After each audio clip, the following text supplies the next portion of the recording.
Hey everyone, how's it going? So in today's video, I'm going to be showing you guys how to mix future bounce music. Now, future bounce music is a type of new genre that's coming up. It started to rise in popularity around 2016, 2017 especially, and I'm pretty sure it's going to be on the rise in 2018. And mostly, if you guys have ever heard of artists like Mike William, Mesto, Brooks, and now Martin Garrix, you pretty much know this genre. It's getting super popular, and it's really characterized by the really strong bass line in the track itself. So if we listen to the first track, and out of these two tracks that I'm going to be using for this tutorial on how to mix them, the first one is Psychosis by Our-Psych, and the second one is Sins by J-Escar and Hillfilter. So let's take a listen to Psychosis, and I'm going to be showing you the strong bass line in just pretty much in the intro of this track. I'm not going to spoil the drop just yet, so let's take a listen.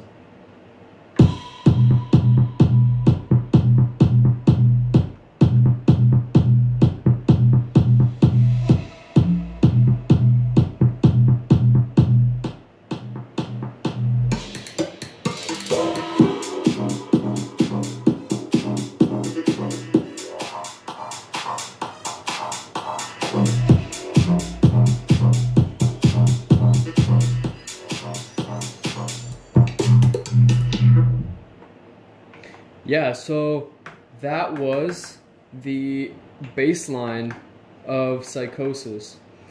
Now, you guys can really hear the characteristics of that, bass line. It's pretty aggressive, and it takes control of most of the mix when you're playing it. So, the biggest key to mixing future bounce music is to really blend the bass lines in together, which is sometimes possible, but the biggest thing is to just completely swap the basses, like you'll see me do when we mix these two together. So let's just start right now with Psychosis. Let's go straight from the drop, or the build-up of it, sorry. And we can blend in and mix Sins by J-Escar and Hillfilter. So let's do this.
Yeah, so that was basically playing from the drop of Psychosis by Our-Psych and mixing in Sins by J-Escar and Hillfilter. Now, what you saw me do there basically is, like any normal mixing technique, I'd wait pretty much 8 bars after the first drop in Psychosis.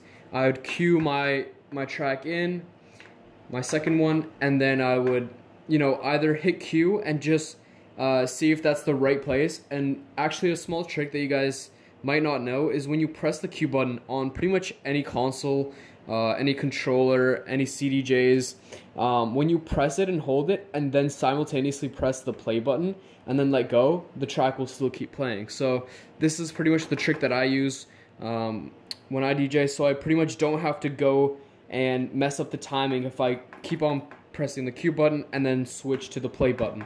So that's a small trick, and that's what I did in the first 8 bars of Psychosis drop. I cued it in, timed it, hit play, beat matched it, and then right at the last part, especially when you guys can hear right here, let me play it for you, it's when the bass line of Sins comes in. So let me show it to you.